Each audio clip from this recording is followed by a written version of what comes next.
Gaano nga ba ka-accessible si Vista Rosa at San Francisco sa SLEX? Pupunta tayo ngayon sa Vista Rosa at San Francisco. Papakita ko sa inyo kung gaano siya kalapit sa SLEX. So ngayon, nandito tayo sa may Carmona exit.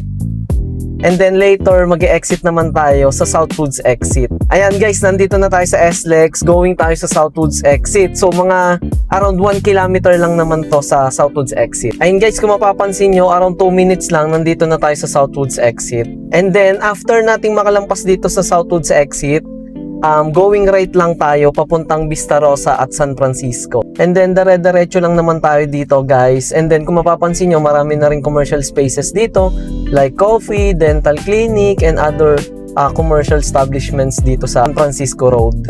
Ayun guys, katabi nga rin pala ni Vista Rosa si Privado Homes, one of our exclusive subdivision. Ayan guys, nandito na nga rin pala tayo sa entrance gate ni Vista Rosa at San Francisco. Hi guys, nandito na tayo ngayon sa Vista Rosa at San Francisco at ang ino-offer nila dito na unit is townhouse, which is ito yung Aurora Townhouse unit natin na Type 1. So pakita ko na rin sa inyo yung Aurora unit na Type 3 naman na available dito sa ating Vista Rosa at San Francisco. So ito, kung mapapansin nyo, yung mga corner units natin dito is sold out na siya. So ang available units natin is yung mga inner unit na Aurora model Type 1 and Type 3. So ito yung Type 3 natin dito sa Vista Rosa.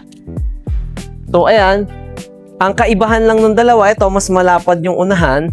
And then ayun naman, pahaba yung mismong bahay natin. If naging interested kayo with this project, Vista Rosa at San Francisco, you can message me or comment to this video. This is Nicholas Kisi-Kisi from Yes and Realty, and thank you for watching. See you guys again on my next video.